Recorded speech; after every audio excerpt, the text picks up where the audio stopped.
कहानी पिता का गुस्सा कहानीकार। शुभम सारथी करीब रात के 9 बजे थे।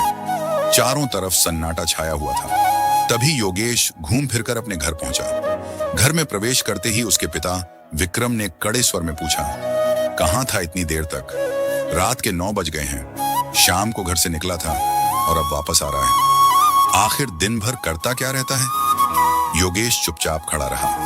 पिता की डांट सुनकर वह बिना कुछ बोले अपने कमरे में चला गया। विक्रम एक स्कूल के शिक्षक थे। उनके परिवार में उनकी पत्नी माला, बेटा योगेश और बेटी रागिनी रहते थे। योगेश 20 वर्ष का था और रागिनी 16 वर्ष की थी। विक्रम बचपन से ही अपने बच्चों को अनुशासन में रखते थे। वह हमेशा उन्हें पढ़ाई पर ध्यान देने, अच्छे संस्कार अपनाने और सही रास्ते पर चलने की सीख देते थे। हालांकि उनकी डांट और सख्ती बच्चों को कभी-कभी बहुत कठोर लगती थी। एक दिन योगेश अपनी मां के पास बैठा था। उसके मन में कई दिनों से जमा नाराजगी बाहर आ गई। वह बोला, मम्मी, पापा हर बात पर गुस्सा करते हैं। बचपन से डांटते आ रहे हैं। अब मैं बड़ा हो गया हूं, फिर भी मुझे बच्चा समझते हैं। कभी कभी तो लगता है कि मैंने इस घर में जन्म लेकर गलती कर दी। काश मैं किसी और घर में पैदा हुआ होता। माला ने शांत स्वर में कहा, बेटा, तुम्हारे पापा कोई गलत बात नहीं कहते। योगेश तुरंत बोला, आप हमेशा पापा का ही साथ देती हैं। जब भी मुझसे कोई गलती होती है, पापा बहुत डांटते हैं। कभी कभी तो इतनी डांट पड़ती है कि मन दुखी हो जाता है। माला मुस्कुराई और बोली, अगर तुम्हारे पापा गलत होते तो सबसे पहले मैं उन्हें समझाती, लेकिन उनका उद्देश्य सिर्फ तुम्हें सही रास्ते पर रखना है। उसी समय रागिनी भी वहां आ गई।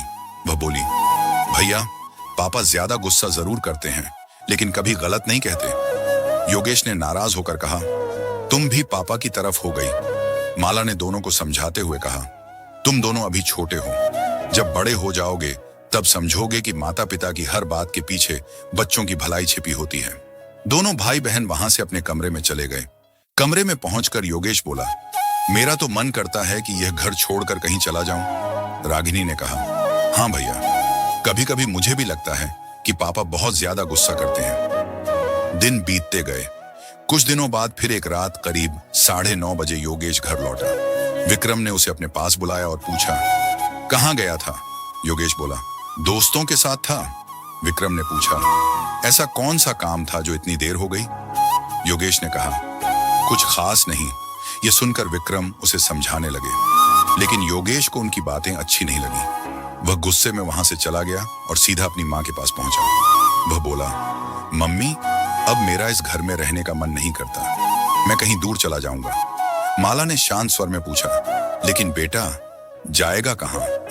योगेश ने जवाब दिया, कहीं भी चला जाऊंगा, बस यहां नहीं रहूंगा। माला कुछ देर चुप रही, फिर उन्होंने पूछा, अच्छा, ये बताओ, तुम्हारे मोहल्ले में कितने दोस्त हैं? योगेश बोला, 5-6 दोस्त हैं मम्मी। माला ने पूछा, तुम्हारा दोस्त राहुल आजकल क्या कर रहा है? योगेश ने कहा, उसने पढ़ाई छोड़ दी है। अब उसे शराब पीने की बुरी आदत लग गई है। माला ने फिर पूछा, और सोहन? योगेश ने गहरी सांस लेते हुए कहा, वह तो जेल में है। लड़ाई झगड़े में उसने एक लड़के को गंभीर चोट पहुंचा दी थी। माला ने अगला सवाल किया, रतन का क्या हाल है? योगेश ने जवाब दिया, मम्मी, वह गलत संगत में पड़ गया है। गांजा पीता है, इसलिए मैं उससे दूरी बनाकर रखता हूं। माला ने पूछा, और मुकेश? योगेश बोला, वह चोरी करता है। कुछ दिन पहले ही जेल से छूट कर आया है। अब माला ने मुस्कुराते हुए पूछा, अच्छा, अब अपने बारे में बताओ, तुम क्या करते हो? योगेश ने कहा, मम्मी, आप तो सब जानती हैं। मैं कॉलेज में पढ़ाई करता हूं और आपने अभी अभी मेरा कंप्यूटर क्लास में भी दाखिला करवाया है। मैं वही सब कर रहा हूं। माला ने प्यार से उसके सिर पर हाथ फेरते हुए कहा, बस बेटा, मैं तुम्हें यही समझाना चाहती हूँ। तुम्हारे सभी दोस्तों के रास्ते अलग अलग हो गए, लेकिन तुम आज भी पढ़ाई कर रहे हो, अपने भविष्य के लिए मेहनत कर रहे हो। क्या तुमने कभी सोचा है कि ऐसा क्यों है? योगेश कुछ पल सोचता रहा, फिर बोला, नहीं मम्मी, मैंने इस बारे में कभी नहीं सोचा। माला बोली, क्योंकि बचपन से तुम्हारे पिताजी ने तुम्हें सही और गलत का फर्क सिखाया है। उन्होंने तुम्हें डांटा, समझाया और जरूरत पड़ने पर सख्ती भी की। अगर उन्होंने ऐसा नहीं किया होता तो शायद आज तुम्हारा रास्ता भी उन लड़कों जैसा होता जिनके बारे में तुमने अभी बताया। योगेश चुपचाप अपनी मां की बातें सुनता रहा। माला आगे बोली, बेटा, तुम्हारे पिताजी का गुस्सा वास्तव में गुस्सा नहीं है, वह तुम्हारे उज्जवल भविष्य की चिंता है। उनकी डांट में भी तुम्हारे लिए प्यार छिपा हुआ है। हर माता पिता चाहते हैं कि उनके बच्चे अच्छे इंसान बने, सही रास्ते पर चलें और जीवन में सफल हों। आज तुम पढ़ रहे हो, अपने लक्ष्य की ओर बढ़ रहे हो।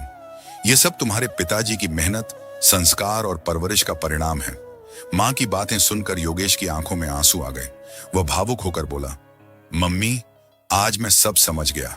मैंने आप दोनों को बहुत गलत समझा, मुझे माफ कर दीजिए। इतना कहकर वह अपनी माँ से लिपटकर रोने लगा। उसी समय वहां रागिनी और विक्रम भी आ गए। विक्रम ने बेटे के सिर पर हाथ फेरते हुए कहा, बेटा, हमारी डांट का उद्देश्य तुम्हें दुख देना नहीं है। हम तो बस चाहते हैं कि तुम जीवन में सफल बनो और हमेशा सही रास्ते पर चलो। योगेश ने अपने पिता के चरण छू लिए और बोला, पापा, मुझे माफ कर दीजिए। मैंने आपकी डांट को गुस्सा समझ लिया, लेकिन आज समझ आया कि उसमें मेरा भला छिपा था। विक्रम की आंखें भी नम हो गईं। उन्होंने कहा, हम दोनों बहुत भाग्यशाली हैं कि हमारे बच्चे अच्छे हैं और सही राह पर चल रहे हैं। उस दिन परिवार के चारों सदस्य एक दूसरे के गले लग गए। घर का माहौल प्रेम, सम्मान और अपनापन से भर गया। सीख माता पिता की डांट और सख्ती अक्सर बच्चों की भलाई के लिए होती है।